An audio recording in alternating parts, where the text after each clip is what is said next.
95,000 NGO আছে। কয় হাজার এনজিও ছিলেন নিবাজান?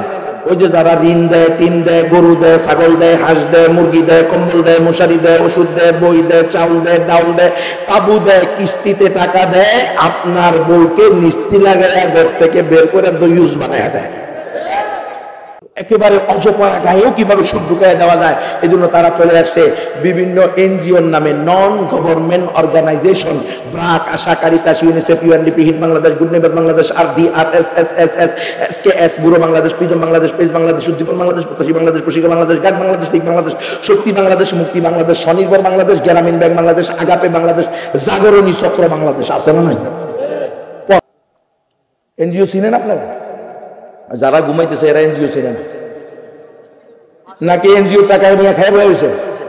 BRAC, ASA, Caritas, UNICEF, UNDP, HEED Bangladesh, good neighbour Bangladesh, শিক্ষা, চিকিৎসা, অন্ন, বস্ত্র, বাসস্থান, মানুষের মৌলিক চাহিদা, মানুষের মৌলিক অধিকার 5টা জিনিস: অন্ন, বস্ত্র, বাসস্থান, শিক্ষা, চিকিৎসা। এই 5টা জিনিস যে অঞ্চলের মানুষ যেটার দিক দিয়ে দুর্বল, ওই অঞ্চলে ইউরোপ থেকে, আমেরিকা থেকে ইহুদিরা, খ্রিস্টানরা এসে সেই জিনিস দেয়। দেখেন না, এনজিও কর্মীরা আসে বাংলাদেশের বিভিন্ন শহরে, বিশেষ করে ঢাকা শহরের বস্তির বাচ্চাদেরকে কিসে আনার জন্য? সাঁতার শেখানোর জন্য।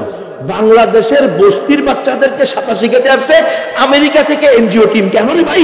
প্রতি বছর ওই বন্যার সময়ে এই ছেলে মেয়েগুলো তারা সাঁতার না জানার কারণে মারা যায়। এই জন্য মানবতার কল্যাণে, মানবতার প্রতি তাদের কি দরদ, বস্তির ছেলে মেয়েকে সাঁতার শেখানোর জন্য আমেরিকা থেকে সাঁতার টিম আসছে। আপনাদের এই বানিয়াচং না, এই বানিয়াচংয়ে জরায়ু ক্যান্সার প্রতিরোধ টিকা নিয়ে আসছে। আসছে না? আসে নাই? তারপরে হামরুবেলা টিকা নিয়ে আসছে। 15 থেকে 55 বছর পর্যন্ত নারীকে হামরুবেলা টিকা লাগাবে। আর 8-9 থেকে নিয়ে 14 বছরের মেয়েদেরকে জরায়ুর মুখ ক্যান্সার প্রতিরোধ টিকা লাগাবে, ব্রেস্ট ক্যান্সার প্রতিরোধ টিকা লাগাবে। কি জন্য? মানবতার কল্যাণে। দেখছেননি? দেখছেননি এরা কি পরিমাণ মানবতা এদের ভিতরে আছে, মানব ভালোবাসা এদের ভিতরে কত বেশি। আবার এরাই কিন্তু ফিলিস্তিনের শিশুদেরকে অকাতরে বোম্বিং করে হত্যা করে। তাহলে মুসলমান তোমাকে বুঝতে হবে এরা তোমার কল্যাণে আসে নাই, এরা তোমাকে ধ্বংস করতে আসছে। রব্বুল আলামিন বলছে, ওয়ালান তারযা আনকাল ইয়াহুদু ওয়ালান নাসারা হাত্তা তাত্তাবিয়া মিল্লাতাহুম। ও বানিয়াচংয়ের আমার মুমিন মুমিনা বান্দা বান্দিরা, শুনে রাখো, এই ইহুদি খ্রিস্টানরা যতই তোমাদের বাড়িতে অন্ন, বস্ত্র, বাসস্থান, শিক্ষা, চিকিৎসা, ঋণ টিন, গরু, ছাগল, হাঁস, মুরগি, গরুর বাচ্চা, তারপরে গাছের বাচ্চা, গাছের ছাড়া নিয়ে দিয়ে আসুক না কেন, এরা কশ্চিন কালেও তোমাদের উপকার করবে না তাদের উদ্দেশ্য ছাড়া। হাত্তা তুমিনু, আর আল্লাহ তাআলা বলেছেন, ওয়ালান তারযা আনকাল ইয়াহুদ ওয়ালান নাসারা, ইহুদি খ্রিস্টানরা কশ্চিন কালেও মুসলমানদের উপরে সন্তুষ্ট হবে না। হাত্তা তাত্তাবিয়া মিল্লাতাহুম, যতদিন না তোমরা তাদের ধর্ম গ্রহণ করো। তাহলে আল্লাহর কথা সত্য, এরা যে ঋণ টিন, গরু, ছাগল, হাঁস, মুরগি, কম্বল, মশারি, ওষুধ, বই, চাউল, ডাউল কিস্তি দিচ্ছে, এটা আমাদের কল্যাণে দিচ্ছে না। এরা রিচার্জ করে দেখছে এদেশের মায়েরা দিনদার, মুত্তাকি, ফরেজগার, আল্লাহ ওয়ালি, নামাজি, মা দিনদার হইলে, মুত্তাকি হইলে, ফরেজগার হইলে, নামাজি হইলে, পর্দাশীলা হইলে, মা তাকওয়া তোহারে চলে মায়ের গর্ভ পবিত্র হয়। পবিত্র গর্ভে যেই সন্তান বের হয় ওই সন্তানকেই হুসাইন আহমদ মাদানী বলে এরা মদিনার মানুষের সাথে এদের মিল পাওয়া যায়। আল্লাহ তাআলা সুদকে ধ্বংস করেন আর সদকাকে বহুগুণে বাড়িয়ে দেন। কে বলছে? সুদকে কি করেন? ধ্বংস করেন। এখন আপনাদের এলাকায় সুদ চলে না তো? না, ব্যাংকের সাথে কেউ জড়িত না। সকল ব্যাংক, ইসলামী নামে যে ব্যাংক চলে সেই ব্যাংকেও সুদ আছে। সুদবিহীন কোন ব্যাংক এখনো এই দেশে কি হয় নাই, হয় নাই। এবং সেটা যতদিন ওয়ার্ল্ড ব্যাংক থেকে সম্পর্ক কাটবে না, আর বাংলাদেশ ব্যাংক ওয়ার্ল্ড ব্যাংকের সাথে সম্পর্ক কাটবে না, ততদিন পর্যন্ত সুদবিহীন 100% ব্যাংক সৃষ্টি করা, বানানো, পরিচালনা করা সম্ভব না। তাহলে ব্যাংকের সাথে আমরা যারা আছি তারা সবাই সুদের সাথে জড়িত আছে। যদি এই মশলা না জানি যে সুদের অর্থ কোনো কারণে আসলে সেটা খাওয়া যাবে না, সেটাকে কি করে দিতে হবে? হয়তো কোনো জনকল্যাণমূলক কাজে লাগাই দিতে হবে, অথবা কোনো গরিব মিসকিন এতিমকে দিয়ে দিতে হবে, সোয়াবের নিয়ত ছাড়া। সোয়াবের নিয়ত করলেও গুনাহ হবে। সুদের উপরে টাকা যে আমার সোয়াব লাগাইতেছে, কথা বুঝবে, সোয়াব চলবে না। তাহলে এখন পর্যন্ত কোনো ইসলামী ব্যাংক হয় নাই।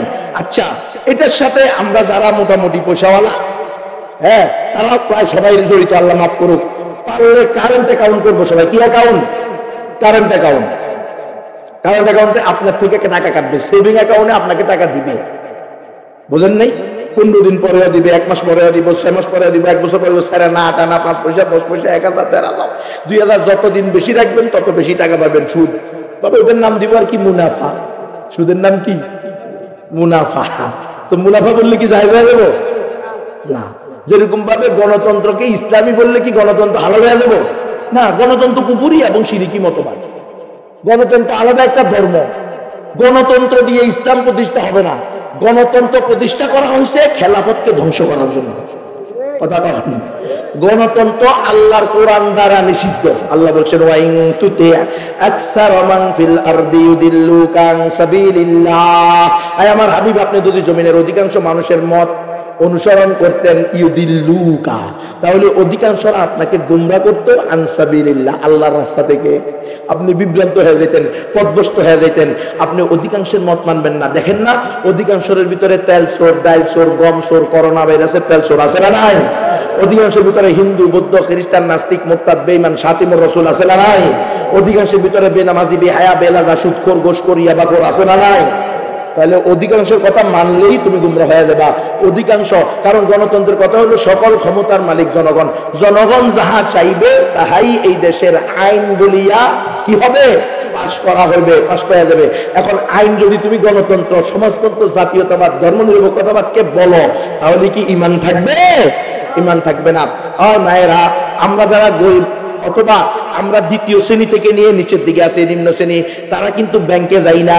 আমাদের জন্য ইহুদি খ্রিস্টানরা বিশাল গবেষণা করে বের করছে man to man, door to door, ব্যক্তি পর্যায়ে কিভাবে সুদি কাজ কারবারের সাথে জড়ায় দেওয়া যায়। কারণ রব্বুল আলামিন বলছে ইয়ামহাকুল্লাহু রিবা, আল্লাহ সুদকে ধ্বংস করেন। তাহলে সুদখোরকে কি উন্নত দান করেন নাকি? কথা বলেন না কেন? সুদখোরকেও কি করেন? ধ্বংস করেন। আল্লাহ তাআলা বলছেন যারা সুদ খায় তারা আল্লাহর সাথে যুদ্ধের ঘোষণা করে। হ্যাঁ, এখন ইহুদি খ্রিস্টানরা দেখছে আল্লাহ রাসূল বলছেন আনাল্লাহু আকালার রিবা ওয়া মুকিলাহু ওয়া কাতিবাহু ওয়া শাহিদাহু, সুদ খানেওয়ালা, খাওয়ারেওয়ালা, সাক্ষীদাতা, বহনকারী, সবার উপরে আল্লাহর লানত, আল্লাহর গজব। যেই জাতি, যেই জনপদবাসী, যে এলাকাবাসী, যে দেশের মানুষরা অর্থনীতির মূল মেরুদণ্ড দাঁড় করবে সুদের উপরে, ওই জাতি কশ্চিন কালেও মাথা উঁচু করে দাঁড়াইতে পারবে না।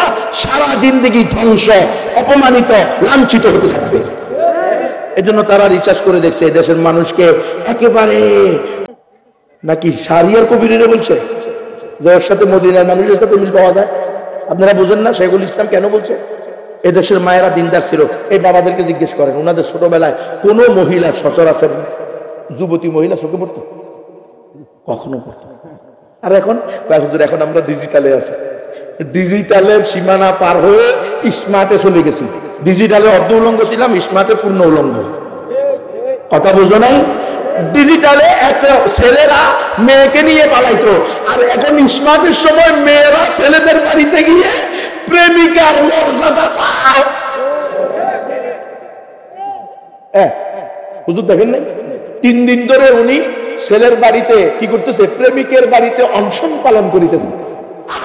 স্মার্ট রাষ্ট্র, উন্নত রাষ্ট্র। এখন আমরা এটার নাম যদি উন্নত হয়, এই উন্নতির উপরে পেশাব করে। এই উন্নতি আমাদের দরকার নাই, আমরা সাহাবাওয়ালা জীবন চাই।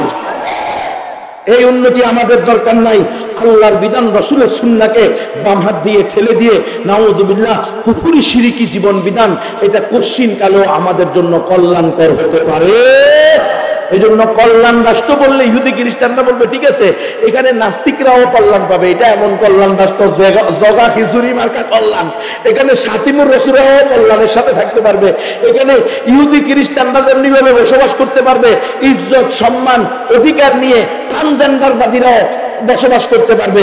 রাসূলের গালিদাতা যেমনি ভাবে এখানে থাকতে পারবে, তার দাপটের সাথে, ঠিক তেমনি ভাবে ইহুদিরা এখানে থাকতে পারবে রাসূলের আশিক হয়ে। রাসূলের আশিকের সামনে কশিন কালেও রাসূলের দুশমন ছাড় পেতে পারে। কিন্তু তোমাকে যে কল্যাণ রাষ্ট্র বলাইতেছে বুঝো না, তোমাকে বললো আপনি তো কল্যাণ রাষ্ট্র চাইছেন, তো কল্যাণ রাষ্ট্রে নাস্তিক, তারপরে আস্তিক, তারপরে সাতেবুর রসুল, আশিকে রসুল, মুসলমান, গায়রে মুসলমান, ইমানদার, বেঈমান সবাই একসাথে থাকবে। হিন্দু আর মুসলমান আগে কি সুন্দর দিন কাটাইতাম, কোশে না কি সুন্দর দিন কাটাইছি, মানে আগে দুর্গা পূজা কালী পূজায় গিয়ে ওই বিশ্বাস মহিলাদের সাথে নাচতি, গান গাইতি, এটা যদি এটার অর্থ হয় তো আগে তো তুই ধ্বংস ছিলি, এখন আল্লাহ তোর রক্ষা করছে। যে কোনো পূজায় মুসলমান যেতে পারবে না, কথা বলেন না কেন?